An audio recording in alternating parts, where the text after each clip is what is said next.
नमस्कार, आदाब। शख्सियत में मैं समीना आप सबका इस्तकबाल करती हूँ। जाने कितने रंग थे, हर रंग ही प्यारा लगा।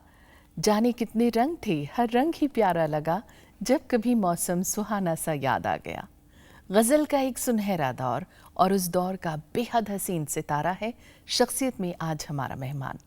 शाइस्तगी और मंद मुस्कुराहट उनकी शख्सियत का ख़ास रंग है। हमारे साथ हैं आज गज़ल की दुनिया का नुमाया नाम चंदन दास। न जी भर के देखा न कुछ बात की, बड़ी आरज़ू थी मुलाकात की। न जी भर के देखा न कुछ बात की, बड़ी आरज़ू थी मुलाकात की। खालिस आवाज, शाइस्ता अंदाज। कई साल से कुछ खबर ही नहीं, कहाँ दिन गुजारा कहाँ रात की। आवाज जिसके हैं लाखों मुरीद। देखा न कुछ बात की, बड़ी आरज़ू थी मुलाकात। जिनकी मखमली आवाज ने गजल गायकी को दिए नए मायने और सुनकार। मशहूर मारूफ गजल गायक चंदन दास।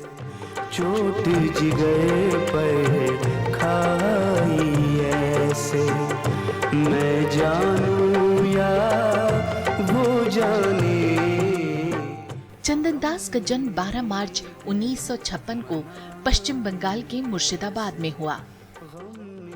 पिता मशहूर व्यापारी थे और उनकी ख्वाहिश थी कि उनका बच्चा भी उन्हीं के दिखाए रास्ते पर चले, लेकिन शायद ये चंदन दास को मंजूर नहीं था। फिर क्या था, मौसीकी के सफर का आगाज हुआ और शुरुआती तालीम उस्ताद मूसा खान से ली।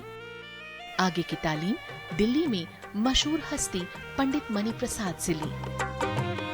किस्मत ने जोर मारा और मुंबई की संगीत कंपनी ने इन्हें अपने एल्बम में गाने का मौका दिया। चंदन दास की खुशकिस्मती थी कि उस समय इनका साथ दिया तलत अजीज ने। बादल बरसा गली गली। चंदन दास की गजलों की खासियत है कि वो हर खास आम को अपनी ओर आकर्षित करती है। पिया नहीं जब गाँव में, आग लगे सब गाँव में। पिया नहीं जब गाँव में, आग लगे सब गाँव में।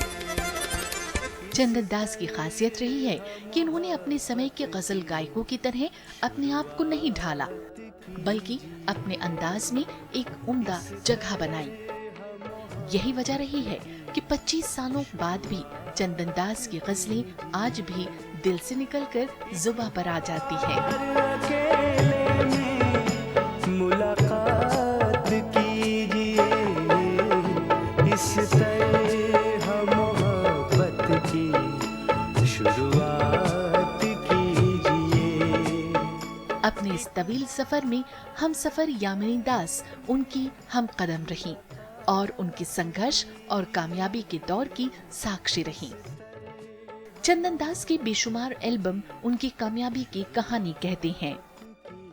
बेशुमार अवार्ड से सम्मानित चंदन दास आज की तारीख में गजल गायकी को नए आयाम देने में लगे हुए हैं। सुरों के फूल तरन्नुम के हार लाए। बहुत बहुत स्वागत, खुशामदीद चंदन जी प्रोग्राम शख्सियत में। आपने हमें याद किया। आज की मुलाकात का शायद मैं यूँ कहूँ कि बरसों से हमें इंतज़ार रहा, तो क्यों ना आज की खूबसूरत मुलाकात की शुरुआत आप ही की आवाज़ में एक बहुत ही खूबसूरत गज़ल जो मुलाकात ही से ताल्लुक़ रखती है उसी से शुरू करें। ज़रूर, मैं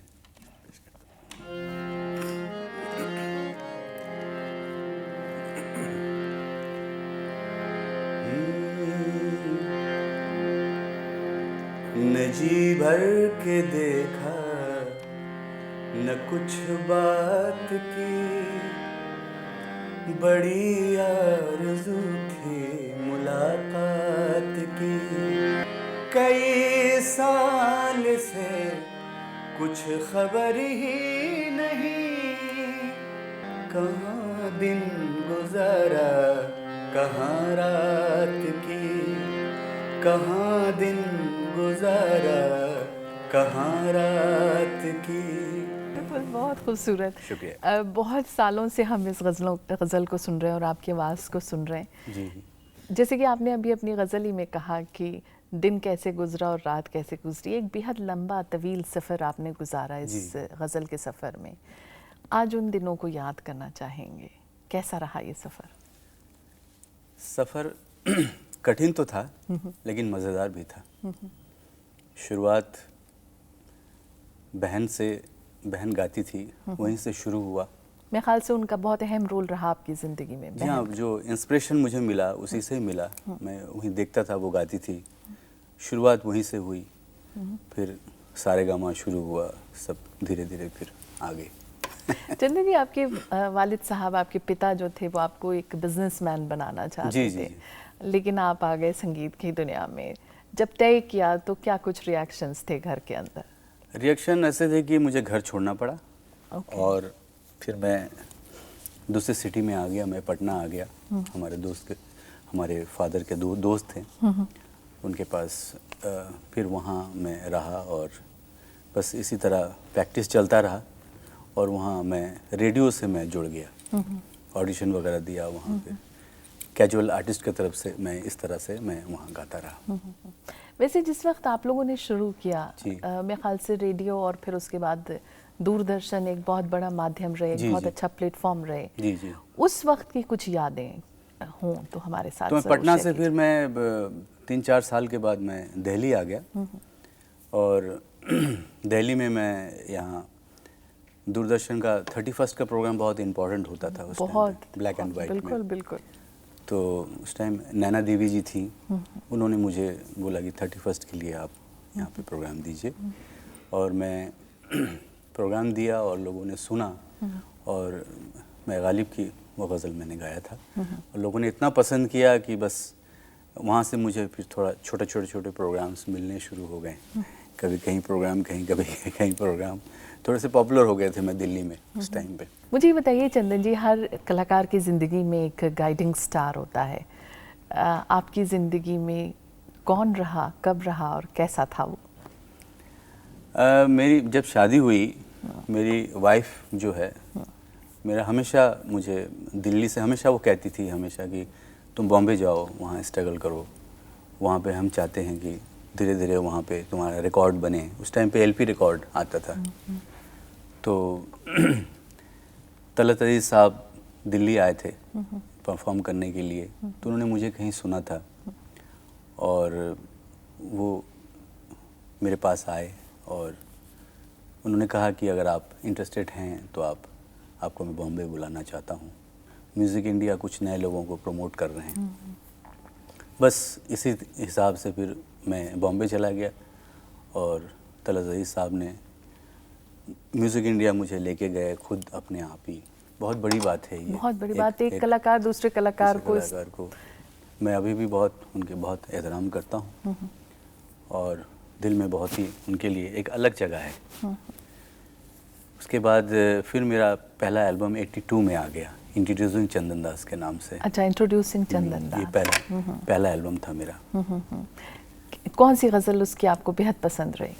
गज़ल है उसमें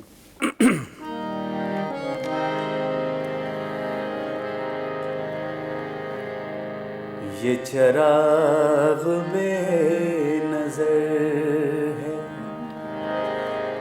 ये सितारा बेज़ुबां है, अभी तुझसे मिलता जुलता कोई दूसरा कहाँ है, ये चराग बेनज़र है।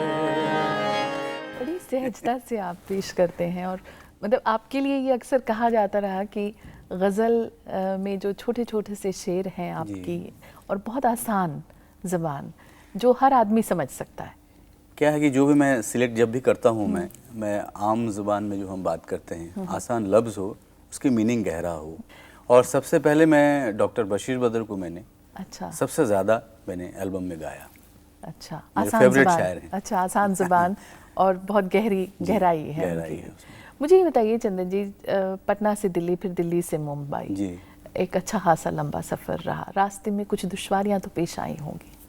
हाँ, कई जगह पे मतलब हुटिंग भी हुई, पसंद नहीं आए लोगों को, मायूस भी हुए, लेकिन हमने कभी हिम्मत नहीं कभी छोड़ी और प्रयास करते रहे हम।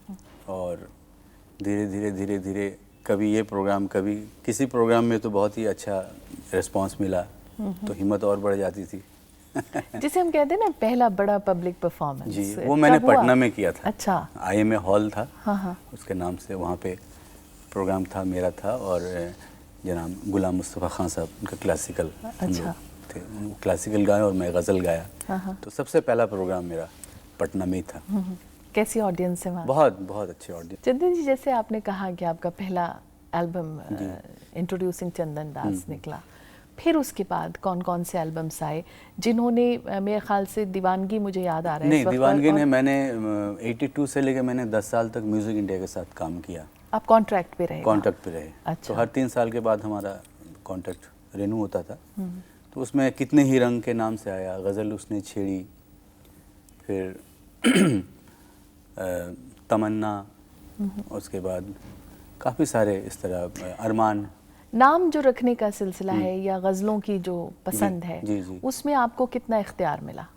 इख्तियार ये है कि लोगों से थोड़ा शेर व शायरी जैसे जो अपना शायर हैं उनसे थोड़े बातचीत करना, तो म्यूज़िक इंडिया के साथ उनको भी, उनके ऊपर भी हम छोड़ देते थे कि आपको जो भी पसंद आए। फिर वो हमसे पूछते थे कि भाई अगर आपको कौन सा एल्बम कैसा लगेगा, नाम ये अच्छा लगेगा कि नहीं, फिल्म, इसी हिसाब से हम लोग बैठ के सिलेक्ट करते थे। गज़लें आपकी पसंद की होती नहीं? जी हाँ, मेरे अपनी पसंद के शायर भी आपकी शायर, पसंद? बिल्कुल। अच्छा चंदन जी, कुछ आपके अपने हैं जिन्होंने अपनी राय का इजहार किया है आपके आज तक के सफ़र को, मैं चाहूँगी कि आप उन्हें ज़रूर सुनें। आइए देखते हैं। ग्रोइंग अप ईयर्स में चंदन दास जी की गज़लें, इस सोच में बैठा हूँ क्या गम उसे पहुँचा है, ये सुन सुन करके हम लोग रातों में सोया करते थे। चंदन दास जी की आवाज़ में एक बहुत सुकून है, बहुत ठहराव है, और गज़ल की सबसे पहली मुझे लगता है बुनियादी डिमांड यही है कि आवाज़ में एक ऐसा सुकून हो, ऐसी कि वो राहत पहुंचाए सुनने वालों को भी। तो चंदन दास जी की गज़लों में, उनकी आवाज़ में वो बात है। जब वो उस दौर में गाते थे और टेलीविज़न से कभी भी उनकी गज़लें प्रसारित होती थी तो हम लोग बहुत चाव से सुनते थे। तो आई थिंक उनका एक अलग, उनकी एक जगह है। बिल्कुल चंदन दास जी की जो एक गायकी है, इतनी खूबसूरत मेलो, एक बहुत सादगी उसमें है, एकदम सिंपल, जैसे हम कहते हैं ना, दिल को छूने वाली एक बात हो जाती है उनकी गज़लें जब सुनते हैं।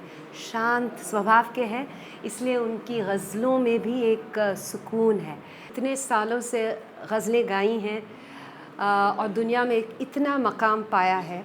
और सबसे बेहतरीन बात यह है कि अच्छा तो गाते ही हैं, लेकिन आप बहुत अच्छे इंसान हैं। सिंग ऑन फॉर एवर चंदन दास जी।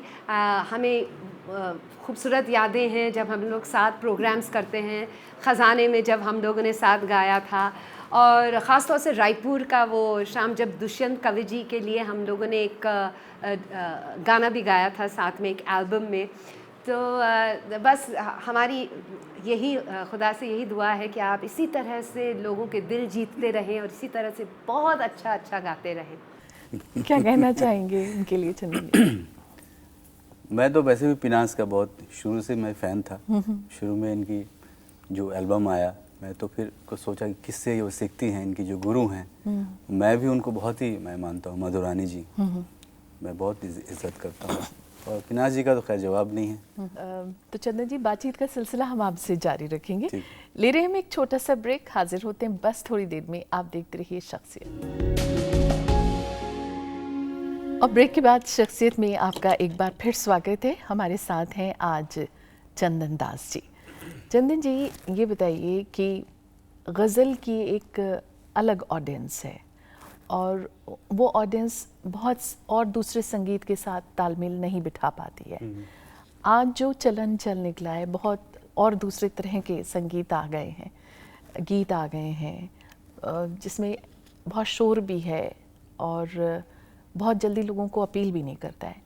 ऐसे में क्या आपको लगता है कि इस तरह के जो संगीत आ गए, इससे गज़ल का जो सहर था वो कहीं ना कहीं थोड़ा मंद हुआ है? नहीं, मैं इस चीज़ को नहीं मानता हूँ, क्योंकि देखिए इंडिया हमारा, हिंदुस्तान इतना बड़ा है, इसमें क्या है कि हर तरह का कल्चर है, हर तरह के म्यूज़िक आते हैं और चले जाते हैं। लेकिन गज़ल क्या शायरी देखिए, आज गालिब साहब को इतने दिन मरे हुए 200 साल हुए, लेकिन आज भी उनको गाया जाता है। कि गज़ल जो है, हमारी जो शायरी है, ज़िंदगी की बातें हैं। ज़िंदगी ख़त्म तो नहीं होगी, जब तक ज़िंदगी है तब तक गज़ल है, मैं ये समझता हूँ। लेकिन आपको क्या लगता है कि मुझे ऐसा महसूस होता है, या मेरे साथ और भी बहुत से ऐसे लोग हैं कि हमने वो दौर देखा है जब आप लोग दूरदर्शन पे गाया करते थे, और उसके बाद जब आप स्टेज पे आप जैसे कलाकार आते थे तो एक ज़बरदस्त भीड़ हुआ करती थी, चाहने वाले थे। कहीं ना कहीं कुछ क्या वजह है जो वजह कुछ कम हुआ इलेक्ट्रॉनिक है? जो मीडिया है बहुत बढ़ गया है, अभी चैनल्स इतने सारे आ गए हैं।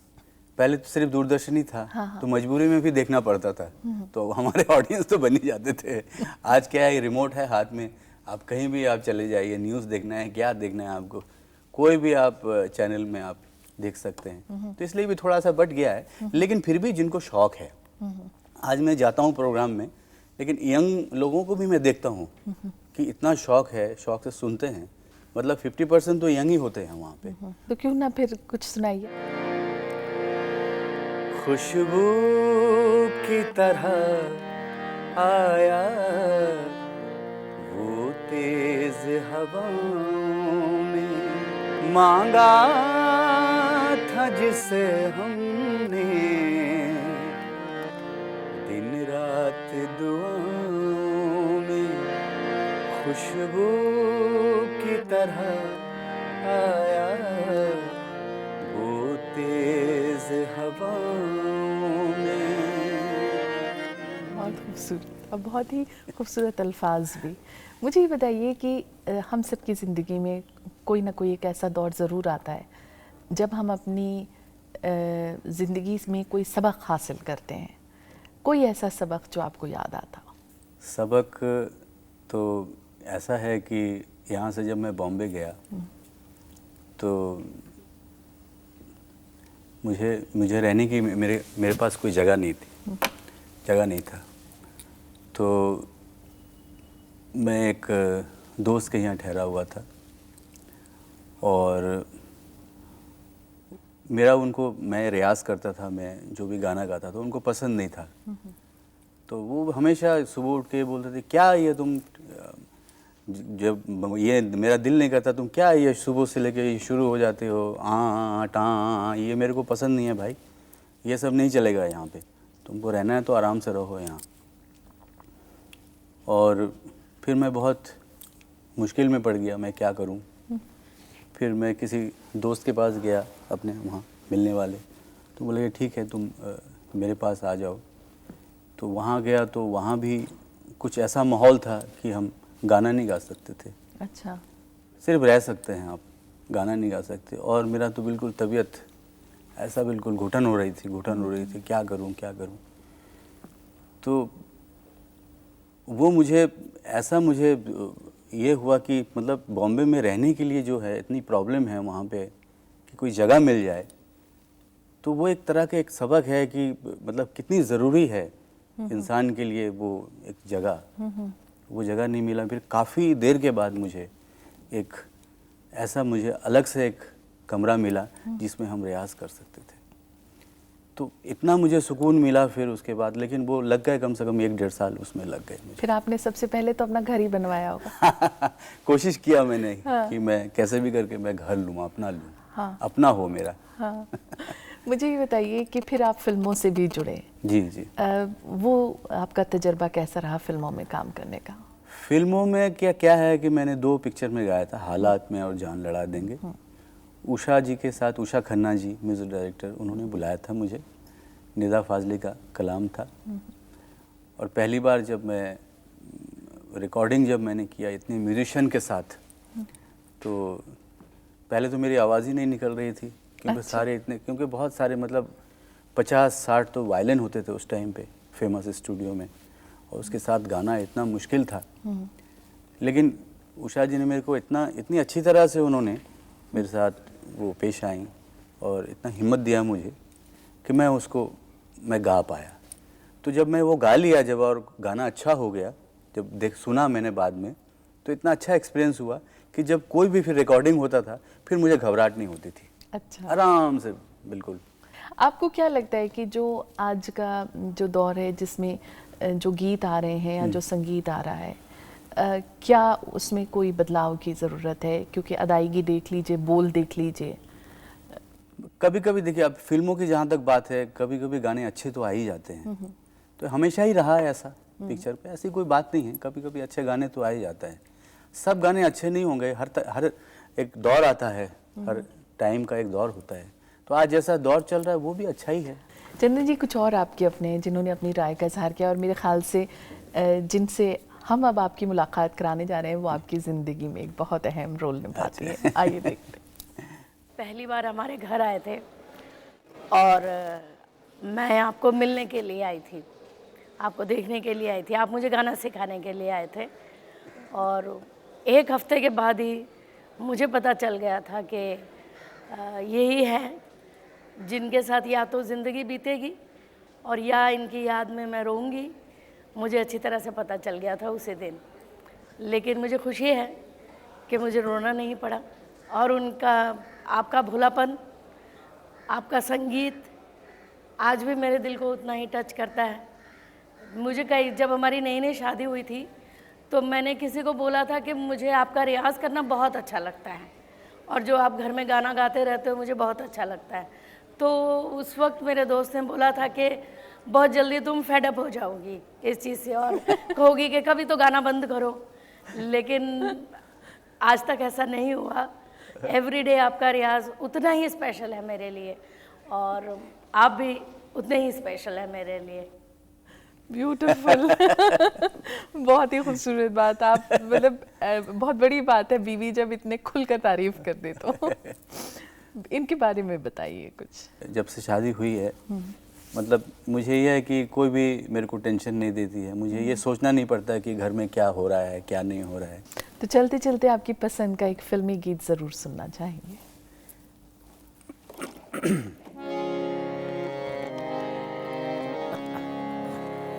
आंसू भरी है ये जीवन की राहें, कोई उनसे कह दे हमें भूल जाए।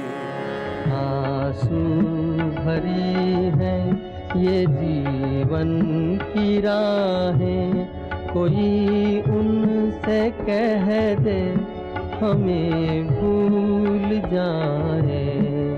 आंसू भरी है।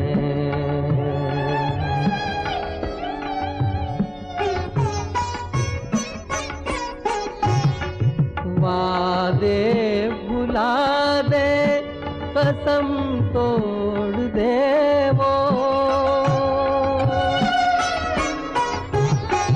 वादे भुला दे, कसम तोड़ दे वो, हालत पे अपनी हमें छोड़ दे वो। बहुत खूबसूरत। चंदन जी, आज आप शख्सियत में तशरीफ़ लाए, आपका बेहद शुक्रिया। तो शख्सियत में आज फ़िलहाल इतना ही। एक और ताबिंदा सितारे के साथ आपसे होगी जल्द मुलाकात। इजाज़त दीजिए। नमस्कार, आदाब।